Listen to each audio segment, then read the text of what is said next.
మత్తయి సువార్త 27:29. ముళ్ళ కిరీటమును అల్లి ఆయన తలకు పెట్టి ఒక రెల్లు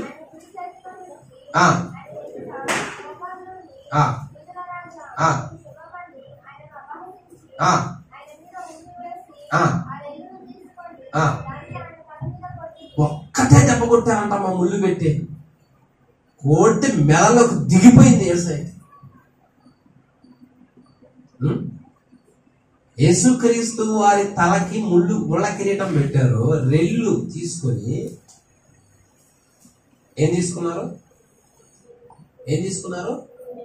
రెల్లు, గట్టి కర్ర, పొల్ల కోడితే మెదడులోకి దిగిపోయింది ముళ్ళు. నేను అడుగుతున్నా, తల కొంచెం డ్యామేజ్ అయితేనే, కొంచెం దెబ్బ తగిలితేనే తట్టుకోలేదు. హోమా కన్నా వెళ్ళాలా, కుట్లన్నా పడాలి. మరి ఒకటి కాదు, రెండు కాదు, అన్ని ముళ్ళు దిగాయి కదా తలలో. ఏ ముళ్ళు ఇది? ఎవరి ముళ్ళు ఇది? ఎందుకు ఆ ముళ్ళు ఆయన తలలో గుచ్చబడ్డదే? లెక్క ప్రకారం ఎవరికి గుచ్చాలా ముళ్ళు? ఎవరు గుచ్చుకోవాలా ముళ్ళు? ఎవరిదా ముళ్ళు? అది కాదు. 6వ అధ్యాయం 5వ వచనం. నరుల చెడుతనము భూమి మీద గొప్పదనియు వారి హృదయం యొక్క తలంపులోని ఊహ అంతయు ఎల్లప్పుడూ కేవలము చెడ్డదనియు యెహోవా చూచి. అది సంగతి. తలకి ముళ్ళు గుచ్చబడ్డది అంటే మన ఆలోచనలు చెడిపోయినాయి, మన ఆలోచనలు పాడైపోయినాయి. నరుడు ఏ కోణంలో చూసినా మంచిగా ఆలోచించేటట్టు లేడు. ఈ ఆలోచనలు విరోధం, అంటే ఎదుటి వ్యక్తిని బలత్కరించేంత ముళ్ళు. అందుకే భూమి పాడైపోయారో జలప్రళయం వచ్చింది. దేవుడికి అసహ్యం పుట్టింది, దేవుడికి కోపం వచ్చింది, దేవుడికే ఇలా ఎందుకు కలగజేశానా అన్నంత పశ్చాత్తాపం వచ్చింది. విరోధమైన ఆలోచనలు, చెడ్డ ఆలోచనలు సమస్తమైన నరుల్లో ఉన్నాయి కాబట్టి అదొక ముళ్ళు. మనం భరించలేం కాబట్టి ఆ ముళ్ళును ఆయన గుచ్చుకునేటట్టు చేశాడు దేవుడు. ఎందుకు? మన తలంపుల్లో విడుదల రావటానికి, మన ఆలోచన బాగా కావటానికి, మన ఆలోచన పరిశుద్ధంగా ఉండటానికి ఆ ముళ్ళు ఆయన గుచ్చుకోవాల్సి వచ్చింది. లేకపోతే మనకు పడాలి అసలు ముళ్ళు. నరిన ఆలోచన అంటే ఏమనుకున్నామండి? తలకు గుచ్చాడు అంటే అర్థం ఏంటంటే తలంపులు చెడిపోయిన తలంపులు బాగు చేయాలి అంటే మన పక్షాన ఒక ఆయన వచ్చి ఈ ముళ్ళును భరించాలి, ఈ ముళ్ళుకి వెల చెల్లించాలి, ఈ ముళ్ళు చీల్చుద్ది, ఈ ముళ్ళు బాధ పెట్టుద్ది, ఈ ముళ్ళు గుచ్చుద్ది, ఈ ముళ్ళు వేదనకి కారణం, అది భరించాలి. ఒక ఆయన వచ్చే భరించి దానికి వెల చెల్లించాలి. ఎవరు చెల్లిస్తారు? ఎవరి వల్ల సాధ్యమైంది? ఇంత త్యాగం చేసిన దేవుణ్ణి ప్రేమించకుండా మనం లోకాన్ని ప్రేమిస్తున్నామంటే ఇంకా మనం దేవుడు ఉగ్రత మన మీదకి ఎట్లా రావాలి? దేవుని కోపం మనకి ఎట్లా దిగాలి మన మీదకి?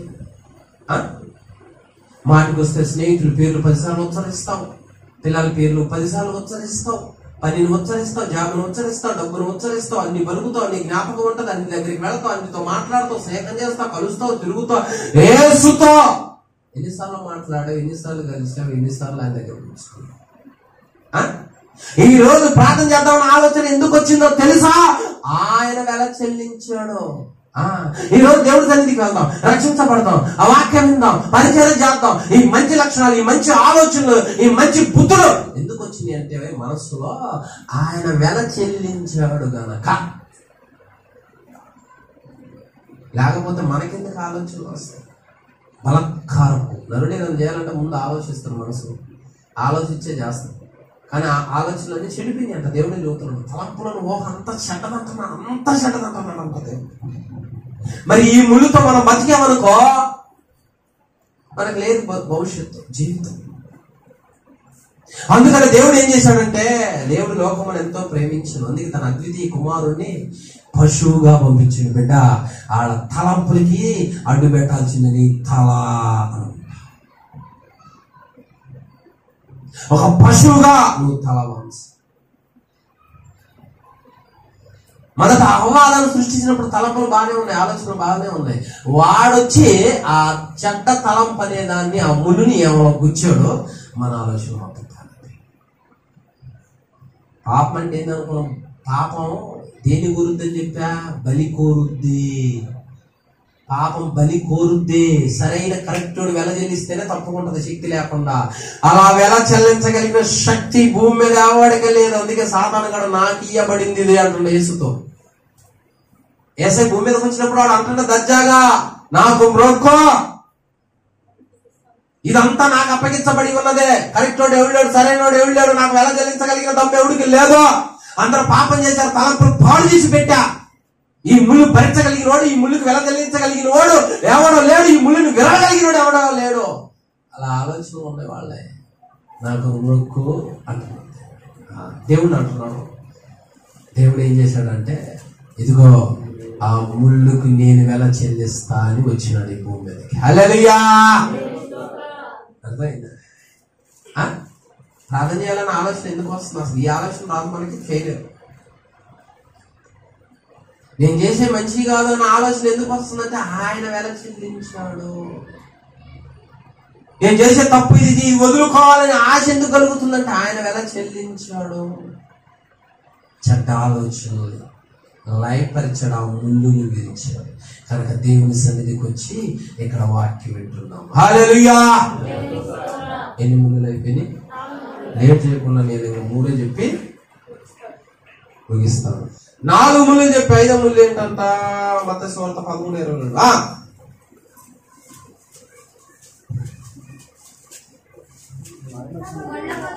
ముళ్ళ పొదలో విత్తబడిన వాడు, వాక్యము వినువాడే గాని ఐహిక విచారమును, ధనమోసమును. ముళ్ళు దేనితో పోల్చాడు అక్కడ? ధన పిచ్చనే ముళ్ళు, ఎలా బ్రతకాలి, ఏం సంపాదించాలనే ముళ్ళు, అది కూడా ముళ్ళే.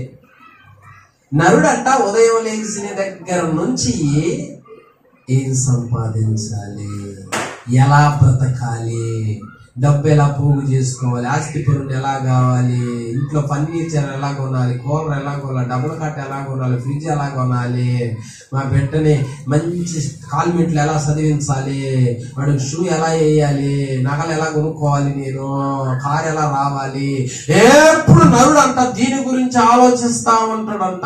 ఇలాంటి వ్యక్తి సంఘంలో ఎదగలేడు, ఇలాంటి వ్యక్తి దేవుణ్ణి ఎదగలేడు. ఈ ధన మోసము, ఈ ఐహిక విచారం బ్రతకాలన్న తీపి అణిచివేసుద్దే. ఎప్పుడు ధనం గురించి ఆలోచించుకో. కొంతమంది తిన్నా అరిగిపోతానంటే దృష్టి మొత్తం ధనమే. అమ్మో అయిపోతాయి. డబ్బులు ఇచ్చింది ఎందుకు దేవుడు? ఖర్చు పెట్టుకోవడానికేగా. ఉన్నప్పుడు తిను, సంపాదించుకో, అంతే. ఇక దాని మీద ఎక్కువ దృష్టి పెట్టి అయిపోతాం అని కడుపు కాల్చుకోవడం, అది దాని మీద రోజుకి ఎంత అయిపోయింది అంటాం. నీకు ప్రార్థన మీద దృష్టి లేకుండా, ఆత్మీయ జీవితంలో దృష్టి లేకుండా, వాక్యంలో దృష్టి లేకుండా, ఎవరి దగ్గర ఎలా ప్రవర్తించాలో దృష్టి లేకుండా, యేసయ్య రాకడికి సూచనలు జరుగుతున్నాయా లేదా దృష్టి లేకుండా, ఇవన్నీ లేకుండా నువ్వు కేవలం దాని మీద టార్గెట్ పెట్టే బ్రతుకు గురించి ఎక్కువగా ఆలోచిస్తా ఉన్నావు అంటే దేవుడు ఏమంటూ ఉంటారు? ధనమోసంలో పడిపోయావు, ఐహిక విచారములో పడిపోయావు, నీ జీవితాన్ని దానికి అప్పగించుకున్నావు, నీ జీవితానికి దాని యజమానుని చేసుకున్నావు, దాని పాదాల కింద ఉండేటట్టు చేసుకున్నావు, బానిసుడిగా అయిపోయావు. ఇది ఇప్పుడు నిన్ను ఆట ఆడించుద్దే. జల్సాలకు అలవాటు పడి కొంతమంది దొంగతనాలు చేసేది ఎందుకు అనుకున్నావు? జీతం దాని కొంతమందికి లంచాలకు ఎందుకు అలవాటు పడతారు అంటే ధనమోసం.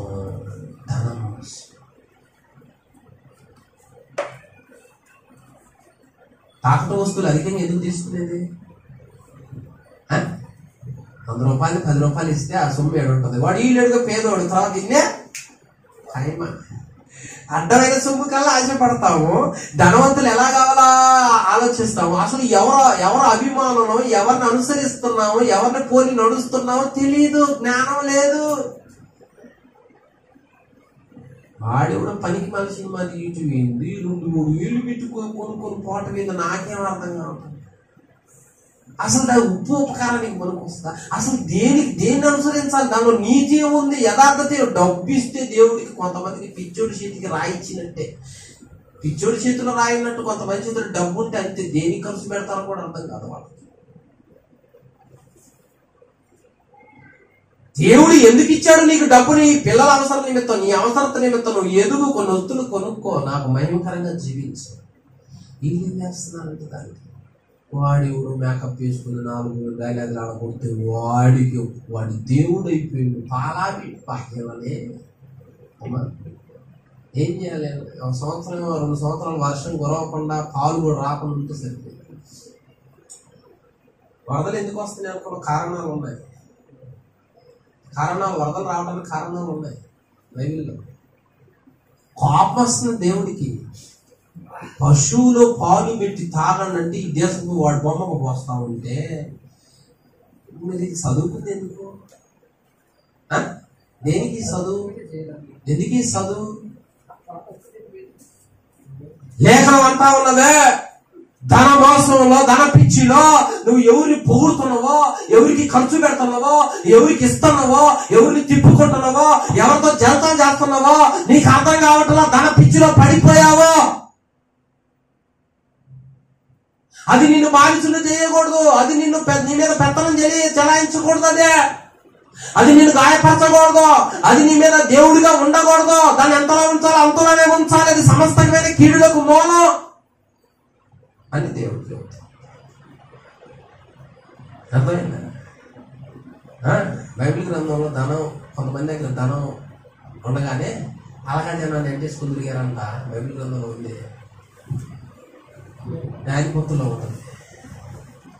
అర్థమైందా? ఇంకా ఉన్నారు బైబిల్ గ్రంథంలో. కాబట్టి జాగ్రత్త. ధనము సమస్తమైన కీడులకు మూలం. ఆ జనాన్ని అడ్డం పెట్టుకుని సహోదరులు 70 మందిని చంపుతున్నాడు. అలాంటి తెలివి తక్కువ వాళ్ళని రాజకీయాలను తిప్పుకొని అడ్డం పెట్టుకునేది మనల్ని అధికారం అయింది. జ్ఞానం లేదు. ఆడపిల్లలు కూడా చదువుకుంటున్నారు, జ్ఞానం లేదు. తర్వాత ఎన్ని అయిపోయింది? ఉదాహరణ లేఖనం 1 తిమోతి 6:9. నేను అయిపోయింది, ముగిస్తున్నా. ధనవంతులగుటకు అంటే అపేక్షించువారు అంటే కోరేవారు, ఆశించేవారు, దీర్ఘాయుష్మంతులుగాను దీర్ఘాయుష్మంతులుగాను అవివేకయుక్తములను హానికరములనైన అనేక దురాశలలోను ఏమంటున్నా ఒకరు చెప్పట్లే అక్కడ. ధనవంతులగుటకు ఆతురత పడేవాళ్ళు, అపేక్షించే వాళ్ళంట మట్ట శోధనలో పడతారు, ఉరిలో పడతారు.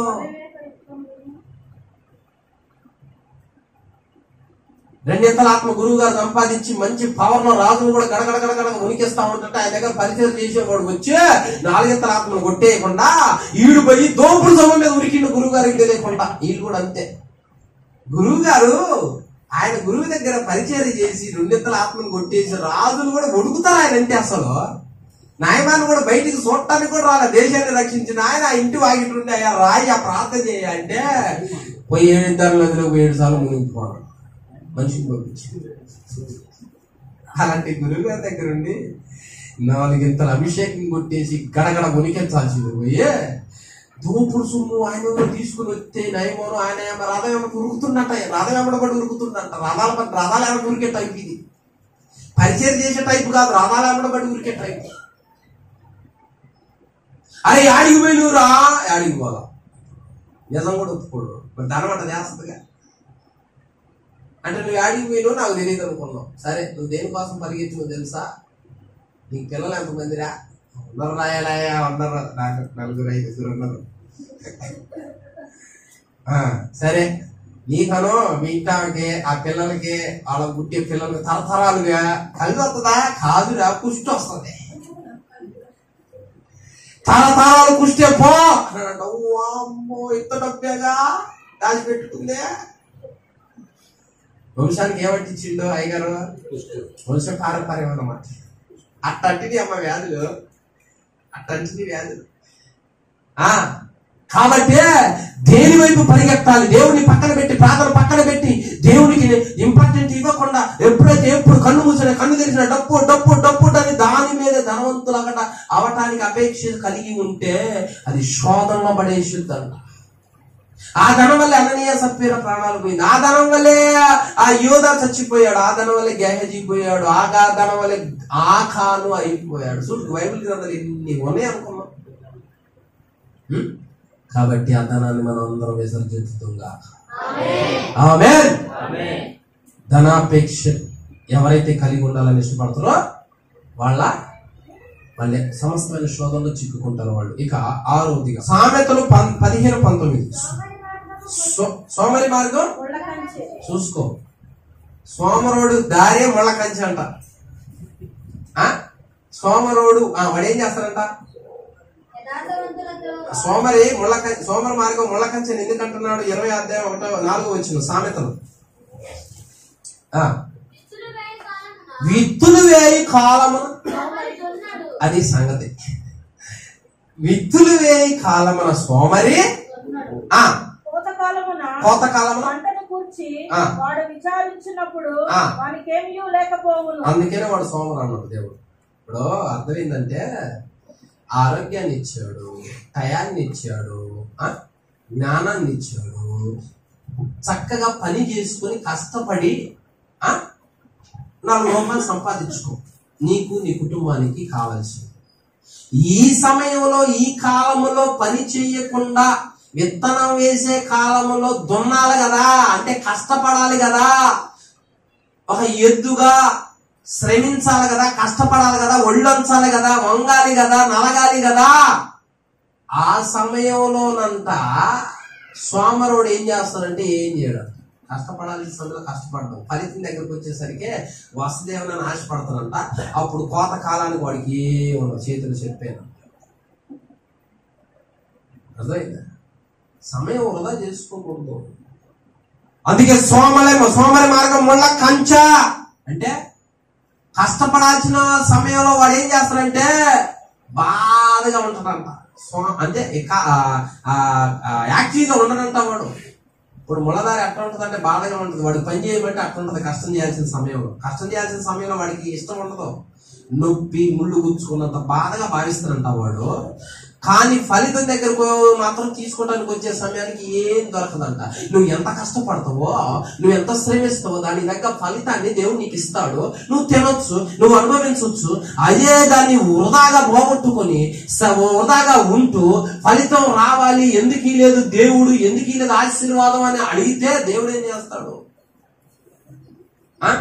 విత్తులు వేయి కాలంలో దున్నొద్దా? నువ్వు దున్నాలి కదా, విత్తనం నాటాలి కదా, అంటే శ్రమించాలి కదా. అందుకే కదా నీకు జ్ఞానం, నీకు ఆరోగ్యం, నీకు తెలివితేటలు, బుద్ధి ఇచ్చింది. ఆ సమయంలో నువ్వేం చేస్తున్నావు? నలుగురు ప్యాకెట్ ఆడేవాళ్ళు చేస్తున్నా పోతు పెట్టింది. ఆ ప్యాకెట్ ఆడేవాళ్ళు సమయం మొత్తం ఆడే జిగ్గాట్లో కూర్చుంటూ, మందు బాబులతో కూర్చుంటూ, ముచ్చట్లో కూర్చుంటూ, టీవీల దగ్గర కూర్చుంటూ. విత్తులు వేసే కాలంలో, విత్తనం వేసే కాలంలో నువ్వు దున్నాలి కదా. నీ పిల్లల కోసం, నీ కుటుంబం కోసం, నీ జీవితం కోసం నువ్వు దున్నాలి, శ్రమించాలి, కష్టపడాలి. అని సోమరి తత్వం ఎప్పుడైతే అబ్బిందో ఆ వ్యక్తి అంటానంట, అమ్మో నా కష్టం నేను చేయలేను, అయ్యో నా వల్ల కాదంట. అంటే ముళ్ళలో నడిచినంత ఫీలింగ్ ఇస్తారంట వాడు. అందుకే నీ దారే, నీ బతుకే ముళ్ళురా, నీకు తినటానికి తర్వాత ఏమి ఉండవో, పని చేసేటప్పుడు అట్లా భావిస్తావో, నీ మార్గాన్ని ఏం చేసుకున్నావు? నువ్వు ముళ్ళ కంచె చేసుకున్నావా? శరీరానికి కష్టాన్ని చేయండి, కష్టం శ్రమించు. అమ్మా అస్తమాను బట్టలు తీసుకుపోయి, అర్థమైందా? ఆ వాషింగ్ మిషన్ ఏమో కష్టపడాలి. ఆరోగ్యం ఎమర్జెన్సీ టైంలో ఏందనుకున్నాం, కాలం మారిపోయింది, శరీరానికి సుఖం వచ్చింది. శ్రమ పడ్డవాడు, చెమట వచ్చినోడు ఆరోగ్యవంతుడు ఉంటున్నాడు. శ్రమ లేనివాడు, కష్టం లేనివాడు ఎలాగుంటాడంటే ఉన్న ఆరోగ్యానికి ఎసులు పెట్టుకుంటాడు. అందుకే యోగాలు వచ్చింది, నా తిరగటాలు వచ్చింది. అంటే ఏం చేయాలి అర్థం కావట్లేదు. ఆరోగ్య హెల్త్ బాగోట్లేదు. మరి ఏం అన్ని మిషన్లే వచ్చా. 3 పూట్ల తల ఉంచి నడుము వచ్చి పని చేసేవాడు బాగా పుష్టిగా యాక్టివ్గా ఉంది. చూడు, ఎవరైనా బాగా పనిచేసి ఇంటికి వచ్చారనుకో, బాగా ఆకలి అయింది, స్నానం చేసి అన్నం తినడం మొత్తం నిద్ర పట్టుద్ది. శరీరానికి కావాల్సినంత ఆయన నిద్ర పట్టుద్ది. ఇంటికాడ ఉన్నామన్న ఆ టయానికి నిద్రపోమన్నా ఆడికి నిద్ర రాదు. ఎందుకు నిద్ర రాదు అంటే ఆ శరీరం ఏమైపోయింది, సోమరి తత్వానికి బానిస అయిపోయింది. పనికి పోయినోడు ఉదయం తింటాడు, తర్వాత అరిగిపోయిందా పడుతుందా పని చేస్తాడు. ఈ సోమరుడు మధ్య మధ్యలో ఏదో ఒకటి లాగేస్తానే ఉంటాడు. ఏం చేస్తాడు, ఇంకా టయానికి నిద్ర ఉండదు. అమ్మా ఇంకేముంది, చేసిన తిన్న తిండికి తగ్గ కష్టం ఉండదు. ఏం చేయాలి, ఇక నిద్ర పట్టట్లా, ఇంక పొట్ట బిర్రు అయిపోయింది. ఇంకేం చేయాలి, ఏం చేయాలి, తనకలాడాలన్నమాట. కష్టం చాలా విలువైంది. కష్టం ఇప్పుడు గంట సేపు మోకరించి ప్రార్థన చేసి ఒళ్ళు ఎట్లుంటుంది అనుకున్నాం, నలిగిద్ది అనమాట. అంత ఎంత ఆకలిద్దే, నీరసం వస్తుంది. నీకు అంతటా నువ్వే కలిగించుకోవాలి. నీ శరీరాన్ని సోమర తత్వానికి నువ్వు అలవాటు చేసుకోకూడదు. నిద్ర మొత్తుకు అలవాటు చేసుకోకూడదు. ఇదిగో ఊరక తిరగటానికి, ఊరక మాట్లాడటానికి, ఊరక జోకులు వేయటానికి, ఊరక ఎక్కడ పడితే అక్కడ కూర్చోటానికి కాదు. అది ముళ్ళ కంచెదే. భక్తిపరుడు ఎవరో సమయాన్ని వృధా చేయకూడదు. సోమరిగా ఉన్నాడు భక్తిపరుడు, కష్టపడతాడు. ఇచ్చిన టైంలో, ఇచ్చిన సమయంలో కష్టపడి శ్రమించి 1 రూపాయి తింటాడు. ఆ వ్యక్తి కంటే తృప్తి ఉంటుంది. అందుకే నీ కష్టార్జితాన్ని నువ్వు భుజిస్తావని రాదా ఉంటుంది. భూమి ముళ్ళ తుప్పలు మునిపొచ్చిద్ది, నువ్వు చెమటోర్చి దాన్ని తీస్తావు, వచ్చిన పంటను తింటావు, అదే నీకు తృప్తి అని అంట. హల్లెలూయా. కనుక సోమరు ఏం చేస్తారు, విత్తులు వేయ కాలమున అంటే కష్టం. ఇప్పుడు పని బాగుంది చేయాలగా, అదే విత్తులు వేయ కాలం అంటే అదే పని బాగుంది, విస్తారంగా ఉంది, పో చేయి. అప్పుడేం చేస్తాను, తలనొప్పి అంటాడు. అప్పుడేం చేస్తాను, అబ్బాయి నడువులు అన్ని నొప్పులు అంటాడు. అప్పుడేం చేస్తాను, చేయాలనిపించలేదని ఏదో పక్క పెడతాడు. వీళ్ళు కూడా అంతే, ప్రార్థన చేయమంటే ఏదో పంప పెడతారు. యావేనమ్మా ఏమో తలపెడతాను, ఎప్పుడు తలనే పెడతాను. ఆమె ఎవరు చేస్తే ప్రార్థన చేయాల్సిన సమయంలో ప్రార్థన చేయి, నిద్రపోవాల్సిన సమయంలో నిద్రపో, చదువుకోవాల్సిన సమయంలో చదువుకో. ఏ టైం దానికి కేటగిరీ. అంతేగా నా దగ్గరకు వచ్చి ఇక నోరుంది కానీ దేని పడితే అది మాట్లాడితే నేను ఊరుకుంటాను. ఇప్పుడు ప్రార్థన, మీరు ఆ ప్రార్థన చేస్తే చేస్తే చేస్తే అది బుద్ధిలో భద్రంగా దాచబడుద్ది. ఒక సమయానికి దేవుడు దాన్ని తీసి మీ మీదకి దీవెన అట్లా ఇస్తుంటే, విత్తులు వేయి కాలమున కష్టపడ్డావు కాబట్టి ఫలితం వచ్చే సమయానికి ఎట్లా వస్తుందో తెలుసా, ఆశ్చర్యపోతాం. అప్పుడు అనుకుంటాం, బా అప్పుడు కనుక ఇంకొంచెం వంక పెట్టకుండా ఎక్కువ ప్రార్థన చేస్తే ఇంకా బాగుండేది, అప్పుడు ఐడియా వస్తుంది. కానీ ఆ సమయం దొరుకుద్దా? అందుకని ఇప్పుడే చదువుతున్నా, 4ంటికి రావాలి. మళ్ళా ఏమనుకున్నాం, 2 అవుతుంది కానీ మేమేం చేసి తినే టైం అన్నా ఉంటుందా? హల్లెలూయా. ఎన్నైంది చివరిది 5, 6. అసలే టైం ఎక్కువైపోతుంది అనుకుంటా, నువ్వేంద్ర 5 అంటావు. సామెతల గ్రంథం 26:9. నేను ఇది ఒక్కడ చెప్పి ముగిస్తా. మూర్ఖుని నోట సామెత, మత్తుకొని వాని చేతిలో, ఈ చేతిలో ముళ్ళు. మూర్ఖుడు సామెత వేసిండు అనుకో, ఒక సామెత. ఆ సామెత ఎలాగుంటదంటే, మత్తుగా మందు దాగున్నాడు అనుకో, వాడికి ముళ్ళు గుచ్చుకుంటే నొప్పి ఉంటుందా? ఈ సామెత కూడా అంతే, అర్థం పడతా ఉండదు, దానికి వివరణ ఉండదు, విలువ ఉండదు. మూర్ఖుడు ఏ విషయంలో వేస్తారు సామెత చూడు. సామెతలు 13:19. సారీ,